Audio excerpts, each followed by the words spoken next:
Hello friends, welcome back to our channel trade with books.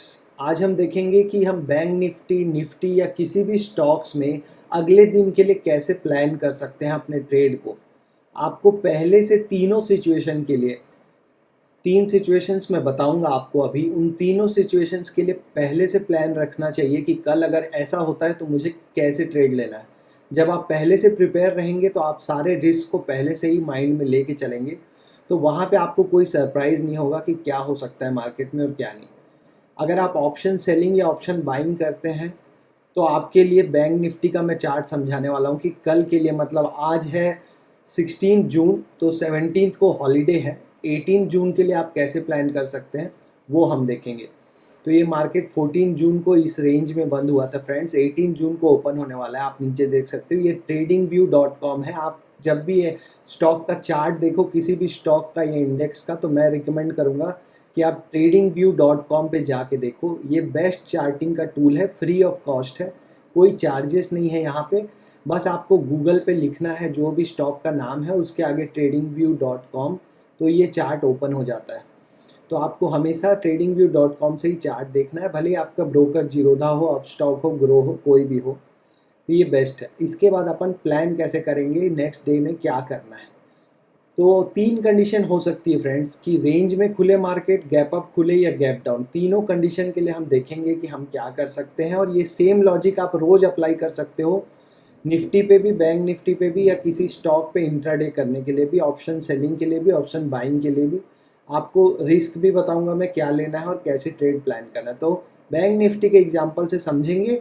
आप इस video को slowly आप समझिए, आप बार बार देखेंगे तो आपको समझ में आ जाएगा कि तीनों सिचुएशन के लिए कैसे प्लान करना है। ये बेसिकली मैंने पावर ऑफ स्टॉक्स, जो सुभाशीष पानी सर का जो चैनल है, वहाँ से देखा है।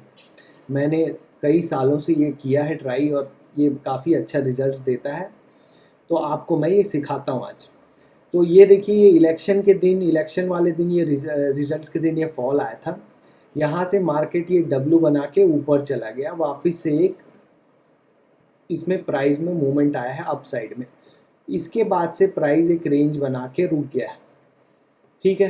तो यहाँ पे सपोर्ट रेजिस्टेंस तो बहुत ही आसान है। ये एक आपका रेजिस्टेंस है, क्योंकि यहाँ पे 1 2 3 टाइम्स प्राइस रजिस्ट कर चुका है, और नीचे एक सपोर्ट है, यहाँ 1 2 3 टाइम्स आप देखो बाइंग आई है।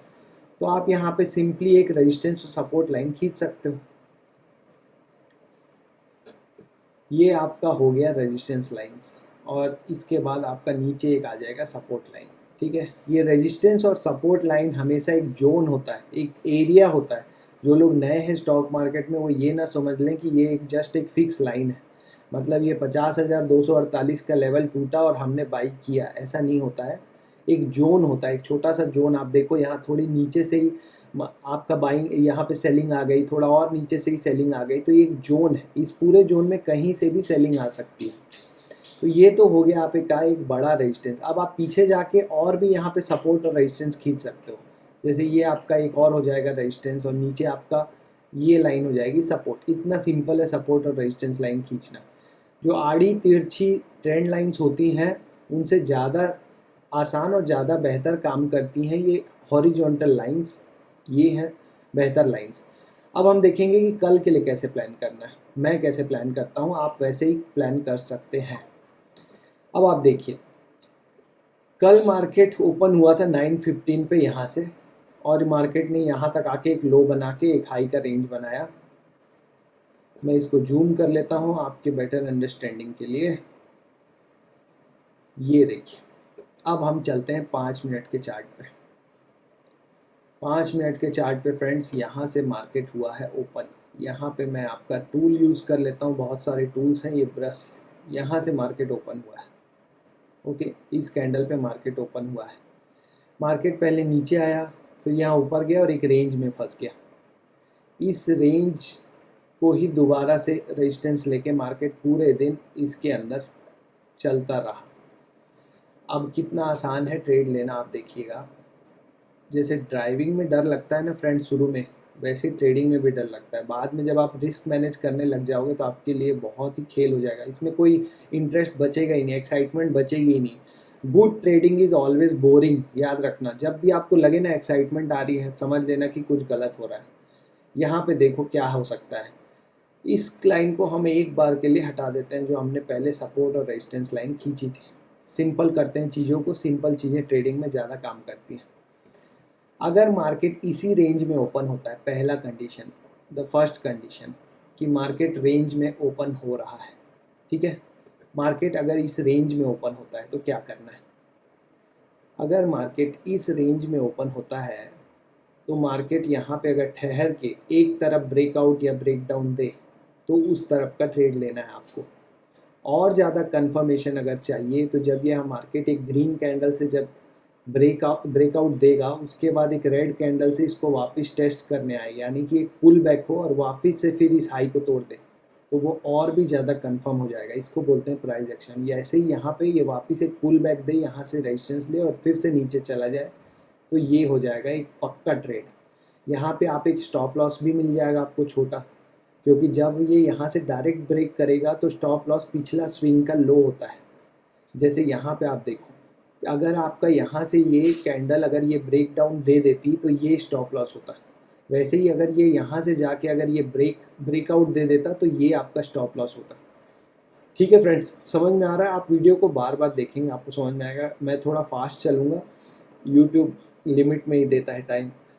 तो अगर ये यहाँ पे आपने समझ लिया कि अगर रेंज पे मार्केट ओपन होगा तो हमको ब्रेकआउट या ब्रेकडाउन का वेट करना है। जब तक इस रेंज में है आप नॉन डायरेक्शनल कर सकते हो। नॉन डायरेक्शनल मतलब जैसे 920 में एट द मनी का कॉल और पुट दोनों बेच दिया हमने, 30% का स्टॉप लॉस लगा के, वो होता है नॉन डायरेक्शनल। उसमें अगर मार्केट इसी रेंज में रहा तो आपके पैसे बन जाएंगे। अगर एक तरफ ब्रेकआउट दिया या ब्रेक डाउन तो उस तरफ का आपका जो ऑप्शन होगा उसका स्टॉप लॉस हिट होकर दूसरे तरफ वाले में पैसे बनते हैं। ऐसे होता है नॉन डायरेक्शनल। तो यहाँ पे आपका ये तो हो गया हमारा केस एक जब रेंज में ओपन होगा। अब हम देखेंगे कि अगर गैप अप ओपन हो तो सेकंड है gap up, what if market opens gap up, और थर्ड हम देखेंगे कि what if market opens gap down. तीनों कंडीशन के लिए हम प्लान करेंगे। पहला था हमारा रेंज, दूसरा गैप अप, तीसरा गैप डाउन। अगर मार्केट गैप अप खोलता है, ये यहाँ पे हम ले लिए फिर से वापस से टूल ब्रश का। अगर मार्केट गैप अप खुलता है तो क्या क्या हो सकता है? पहला कंडीशन होगा कि मार्केट ऊपर जा रहा है सीधा ओपन होते ही। दूसरा कंडीशन है कि मार्केट नीचे जा रहा है ओपन होते ही। ठीक है, यही दोनों चीज़ें हो सकती हैं। अब इस केस में जब मार्केट जब ये ऊपर जा रहा है, इसमें भी दो चीज़ें हो सकती हैं। पहले मार्केट ऊपर जाए, जाने दीजिए उसको, हड़बड़ी मत कीजिए, वेट कीजिए। यहाँ से जब मार्केट एक करेक्शन देगा, एक पुल बैक देगा, तो देखिए कि क्या ये पुल बैक अपने दिन के लो को तोड़ पा रहा है क्या। अगर ये पुल बैक वापस आके या ऐसा करके वापस से इसको तोड़ दे लो को, जैसे ये लो को ब्रेक करे, आप ट्रेड ले सकते हो नीचे के लिए, डाउन ट्रेंड के लिए। मतलब आप कॉल बेच सकते हो या पुट खरीद सकते हो, तब आपका स्टॉप लॉस ये वाले स्विंग का हाई होगा। अगर ये सीधा ब्रेक करता है तो आपका स्टॉप लॉस ए ऊपर का स्टॉप लॉस यहाँ पे स्विंग हाई होगा। ठीक है, ये हो गया मार्केट अगर गैप अप खुले और ऊपर जा रहा हो और वापस नीचे आके अपने लो को तोड़ दे। इसके बाद देखते हैं दूसरा कंडीशन। इसके लिए इसको हटा देते हैं एक बार के लिए।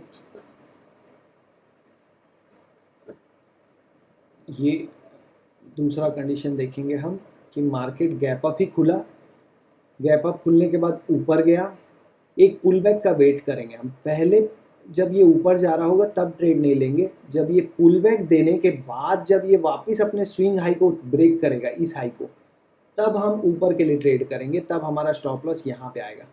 ये है हमारा स्टॉप लॉस, और हम ऊपर के लिए ट्रेड लेंगे जब ये हाई के ऊपर क्लोज कर देगा 5 मिनट का कैंडल। ये जितनी भी चीज़ें मैं बता रहा हूँ आपको क्लोज होने का वेट करना है 5 मिनट के कैंडल का।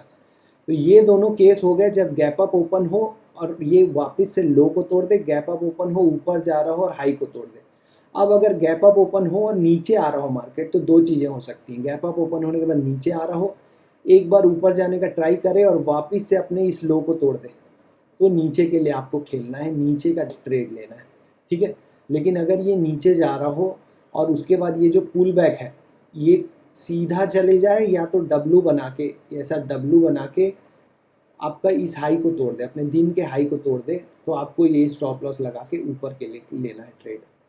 हो गए चारों कंडीशंस। सेम नीचे भी आपको मैं बताऊंगा गैप डाउन के लिए। तो चलो गैप डाउन के लिए यहाँ से शुरू करते हैं। गैप डाउन हो गया, मार्केट यहाँ पे कहीं ओपन हो गया। ये चीज़ें निफ्टी में भी हो सकती हैं, बैंक निफ्टी में भी, या किसी भी स्टॉक में। इसके बाद और कोई कंडीशन बचती ही नहीं जो हो सकती है, इसलिए आपको ये चारों कंडीशन अच्छे से समझनी है।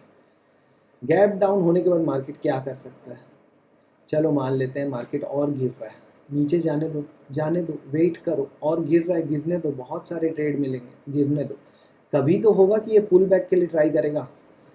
अब अगर ये पुल बैक कभी भी अपने इस दिन के हाई को ब्रेक करता है, जो आज का हाई है, सीधा ब्रेक कर दे, या तो एक डब्लू बना के, जैसे ये होता है ना, ये नीचे आ रहा है, ये ऊपर गया, थोड़ा सा लो बनाया, और ये फिर ऐसा ब्रेक कर दे हाई।